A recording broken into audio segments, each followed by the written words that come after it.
दोस्तों, आपका भी मेडिको एजुकेशन में स्वागत है। आज एक फिर से नया टॉपिक जो एएनएम की भर्ती हुई थी और लास्ट में एक लिस्ट भी जारी कर दी गई थी, मेरिट लिस्ट डॉक्यूमेंट वेरिफिकेशन के लिए।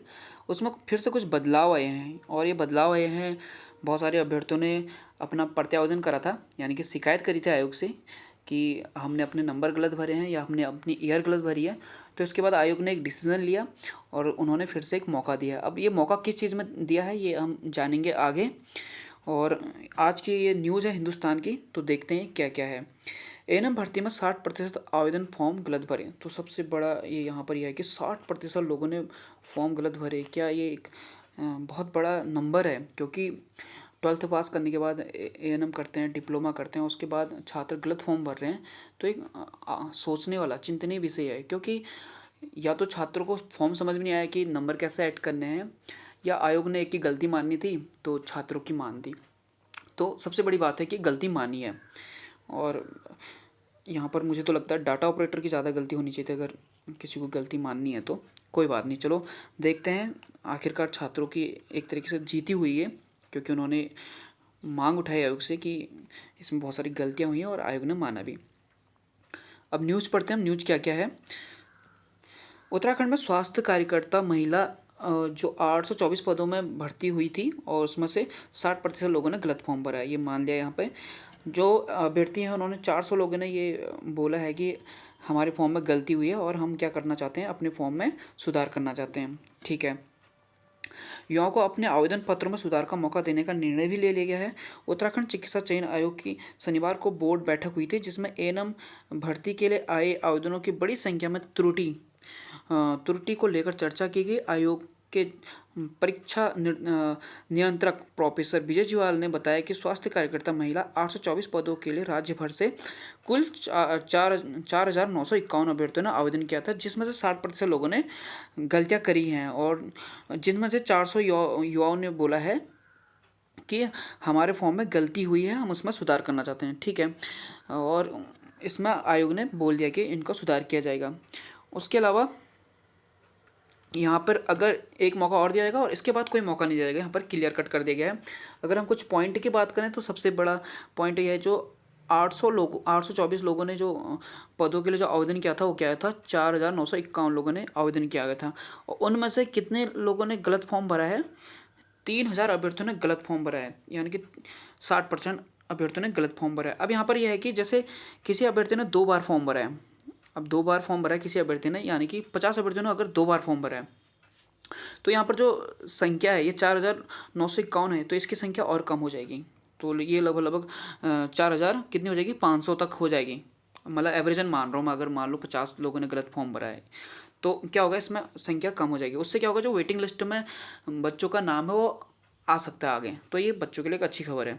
उसके अलावा एएनएम भर्ती के लिए आए आवेदनों में बड़ी संख्या में अभ्यर्थियों ने गलत जानकारी भरी है। बोर्ड के अधिकारियों ने बताया कि किसी अभ्यर्थी ने अपना एएनएम कोर्स, तो यहाँ पर जो सबसे बड़ी गलती निकल के आ रही है वो ये निकल के आ रही है कि अभ्यर्थियों ने अपना जो पासिंग ईयर है वो गलत भरा है और जो अपने नंबर हैं वो गलत भरे हैं।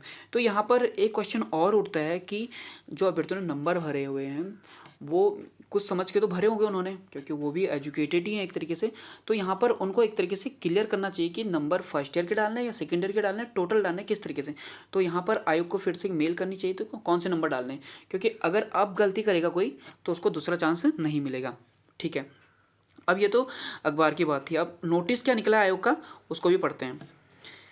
आयोग का जो नोटिस निकला है वो यहाँ पर सारी वही बातें बताई गई हैं कि कितने फॉर्म निकले गए थे और कितने लोगों ने फॉर्म भरा, कितने लोगों ने गलत फॉर्म भरा, और उन्होंने मीटिंग में तय किया, मीटिंग में क्या तय किया कि दोबारा फॉर्म भरने का मौका दिया जाएगा। 400 अभ्यर्थियों ने यहाँ पर करे गए थे। सारा अखबार की डिटेल है यहाँ पे, ज़्यादा कुछ दोबारा पढ़ना जैसा हो जाएगा, लेकिन कुछ यहाँ पर ये नोटिस इम्पोर्टेंट है, इसको आपको ध्यान से पढ़ना पड़ेगा। बोर्ड द्वारा समस्त प्रकरण पर गहन विचार विमर्श करने के उपरांत यह निर्णय लिया गया कि स्वास्थ्य कार्यकर्ता जिन्होंने आवेदन किया था 2022 में को, जिन अभ्यर्थियों ने पूर्व में आवेदन किया है उन्हें स्वास्थ्य कार्यकर्ता महिला प्रशिक्षण कोर्स उत्तीर्ण वर्ष तथा प्रशिक्षण में कुल प्राप्त अंकों में त्रुटि सुधार हेतु, तो यहाँ पर केवल 2 चीज़ों में आप सुधार कर सकते हो। प्रशिक्षण कोर्स उत्तीर्ण, यानी कि जो आपने साल आपने 2012 में किया था 2013 लिख दिया, या 2013 लिखा था 2012 लिख दिया, इस तरीके का आप एक सुधार कर सकते हो। तथा परीक्षण में कुल प्राप्त अंकों में त्रुटि सुधार हेतु ऑनलाइन पोर्टल के माध्यम से एक अवसर प्रदान किया जाएगा। तो आपको एक आवेदन प्रदान किया जाएगा, एक तो किसमें, नंबर में, और दूसरा उत्तीर्ण वर्ष में। ऑनलाइन आवेदन पत्र में मात्र स्वास्थ्य कार्यकर्ता महिला प्रशिक्षण कोर्स उत्तीर्ण वर्ष तथा प्रशिक्षण में कुल प्राप्त अंकों का सुधार किया जाएगा, जिस हेतु सभी अभ्यर्थियों को समान अवसर प्रदान किया जाता है। स्वास्थ्य कार्यकर्ता महिला परीक्षा 2022 में सभी पंजीकृत अभ्यर्थियों से अनुरोध है कि यह अवसर उनके लिए अंतिम अवसर है। इसकी सूचना जल्द ही बोर्ड की अधिकारी वेबसाइट पर ये जारी कर दी जाएगी। जब भी ये ऑनलाइन आवेदन पोर्टल स्टार्ट हो जाएगा, वो आपको एक नोटिस आ जाएगा, मैं भी आपको इन्फॉर्म कर दूंगा। तो यहाँ पर केवल वो अभ्यर्थी ही दोबारा आवेदन कर सकते हैं या दोबारा अपनी त्रुटि को सुधार सकते हैं जिन्होंने गलत वर्ष भरा है और गलत नंबर भरे हैं। अब यहाँ पर एक चीज़ और है, जिन्होंने एक से ज़्यादा बार आवेदन करा है तो उनके लिए क्या है, तो यहाँ पर उन लोगों को भी यहाँ पर आयोग से क्लियर करना चाहिए। उसके अलावा यहाँ पर जब आयोग नेक्स्ट टाइम मेरिट लिस्ट निकालती है, तो ये मेरे सुझाव है आयोग से कि आप सारी डिटेल निकालिए। आप स्कूल का नाम भी दीजिए कि कहाँ से उन्होंने पास आउट करा था, कौन सी ईयर में करा था, उनका रजिस्ट्रेशन नंबर क्या था, बाकी नाम हम तो आप दे रहे हो।